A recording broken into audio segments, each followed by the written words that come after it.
그런 정보를 가지고 하면은 우리가 배란 초음파를 볼 때도 배란을 놓치지 않을 수도 있고 쓸데없이 여러 번 와야 되지 않을 수도 있기 때문에. 안녕하세요. 저 최상산부인과 난임센터 안소정 원장입니다. 저는 오늘 이제 임신을 준비하시는 분들을 위해서 어떤 것을 챙겨야 될지에 대해서 말씀을 좀 드려보려고 합니다. 이제 임신을 하려고 하면은 제일 먼저 내 몸이 이제 임신을 하기에 적당한 상태인지 예비 임산부로서 이제 몸의 상태를 평가하는 검사라고 보시면 되는데, 기본적으로 뭐 피 검사, 엑스레이, 심전도 뭐 이런 거 정도 챙기게 되고요. 구체적인 항목은 보통 빈혈, 혈소판 이런 거 보는 CBC 검사라고 하는 게 있고, 그다음에 간 수치, 신장 수치, 당 수치 이런 거 보시고, 각종 항체들, 뭐 간염이나 에이즈 매도, 풍진 항체 이런 거 살펴보고요. 요즘 추가해서 뭐 갑상선, 비타민 D 이런 항목들도 보시게 되고요. 근데 대개는 그런 검진 항목들이 요즘 이제 직장 생활들 많이 하시니까 직장에서 해주는 건강검진 항목이랑 겹치는 경우가 많아요. 그리고 또 요즘은 보건소에서도 이런 산적 검사를 해주시거든요. 그래서 예전에는 이제 임신을 하신 분들만 뭐 아기 수첩 이런 거 가지고 가시면 보건소에서 검사해가지고 오고 이제 보통 추가적인 검사를 진행하고 이렇게 했는데,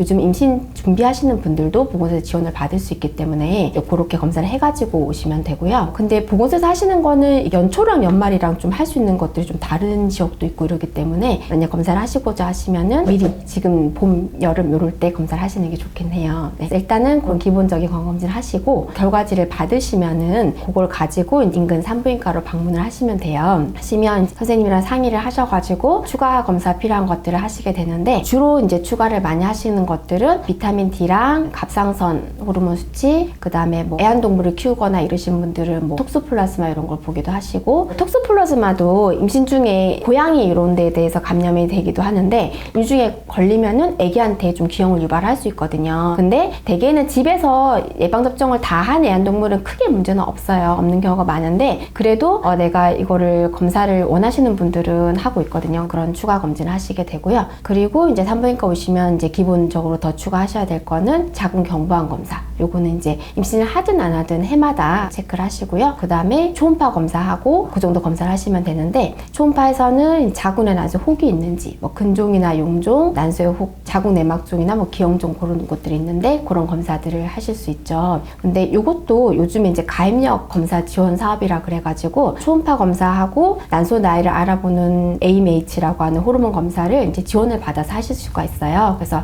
산부인과 가시기 전에 그거 지원 신청한 서류를 받으셔가지고 가시면 또 비용을 더 절감을 하실 수 있고요. 그래서 그런 검사들을 하시게 되죠. 그래서 보통은 이상 소견이 나오는 것들에 대해서 좀 설명을 드리려고 하는데요. 첫 번째로 이제 비타민 D가 좀 낮으신 분들이 많아요. 아무래도 바깥 활동이 많이 줄어들어 있기 때문에 정상 수치가 보통 30 이상인데 10대 정도도 많으시고 그러세요. 그래서 비타민 D는 되게 복용을 권장을 하는 편이고, 그래서 비타민 D가 포함되어 있는 산모용 비타민 종합 명제를 드시는 분들도 있고, 아니면은 뭐 3개월에 한 번씩 주사를 맞으시는 분들도 있고, 아니면 방울 이렇게 드시는 비타민 제제도 있거든요. 그래서 그런 보충이 필요하신 분들이 많아요. 그리고 TSH라고 해서 갑상선 자극 호르몬도 조금 이상이 있는 경우가 많은데요. 보통은 임신을 준비하시는 분들이랑 임신 초기 때는 2.5 미만으로 유지를 하는 게 아가 지능 발달에 더 도움이 된다고 해요. 그래서 워낙에는 TSH 수치가 기간마다 조금씩 다르지만 4점대 정도로 정상으로 보는데, 임신을 준비하실 때는 2.5 미만으로 유지하는 게 좋고, 상담을 할 때는 산부인과에서 하거나 아니면 산모들을 많이 보시는 이제 내과 선생님이랑 상담을 하시면 좀 더 도움이 되실 것 같아요. 그리고 요새 가입력 지원 검사 아까 말씀드린 거 많이 하는데, 그걸 해보면은 실제 내 나이보다 내 난소 나이가 많거나 적으신 분들도 많아요. 그래서 지금 내 나이는 32살인데 검사를 해보니 난소 나이가 뭐 42살 이렇게 나오시는 분들도 있거든요. 그분들은 미리 이렇게 캐치를 하셔가지고, 만약에 결혼을 한 상태라고 하면은 이제 임신을 조금 서두르시는 게 좋죠. 근데 만약 아직 미혼일 수도 있잖아요. 그런 경우에는 요즘 이제 난자 동결 이런 것도 해볼 수 있으니까 그런 것도 고려해 보실 수 있고요.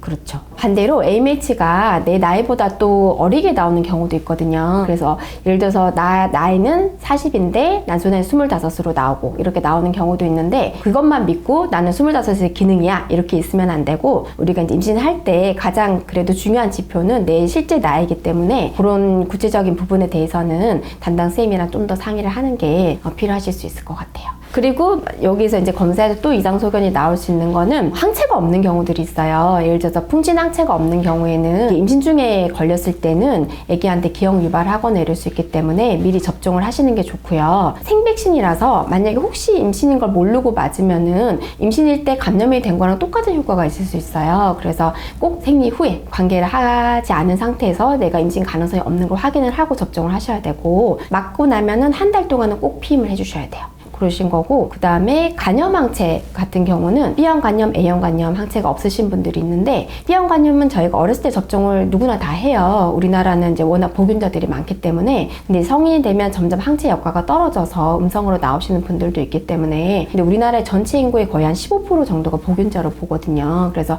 얘는 만약에 없다는 게 발견이 되면 꼭 접종을 해주는 게 좋고, 나의 건강을 위해서. 근데 얘는 오늘 맞으면 한 달 있다가 맞고 또 6개월 있다가 맞고 총 3차 접종을 하는 거거든요. 근데 얘는 사백신이기 때문에 임신을 하더라도 접종을 할 수 있어요. 그래서 마음 놓고 접종 진행하면 되고, A형 간염도 마찬가지로 오늘 한번 맞고 나면 6개월 있다 맞아서 2차 접종으로 끝나는 건데, 얘도 사백신이라서 임신 중에 맞을 수는 있어요. 그렇게 그래서 얘를 맞았다고 해서 임신을 피하거나 그럴 필요는 없고요. 그리고 이제 접종을 하는 이유 중에 하나도, 산모님이 되시면 이제 태교 여행 이런 걸 많이 가시잖아요. 그래서 A형 간염이 아주 위험하진 않지만 또 동남아 지역 국가에서는 A형 간염 호발 지역도 있어요. 그럼 거기 가서 또 감염이 되고 이러면 안 되니까 그런 목적으로도 맞는 게 좋고, 풍진 같은 경우도 작년에 일본에 이제 엔저 때문에 여행을 많이 가셨는데 사모님들이 그때 풍진이 유행한 적이 있었어요. 그러면 내가 항체를 갖고 있으면 난 안심하고 갈 수가 있는데, 없으면 이제 불안하잖아요. 또 요새 베트남에 또 홍역도 유행하는 것도 있고, 그래서 이런 접종들도 임신 전에 미리 좀 챙기시면 좋죠. 그런 여행 목적으로라도 내가 항체를 다 가지고 임신을 하면 이제 태교 여행도 마음껏 가실 수가 있죠.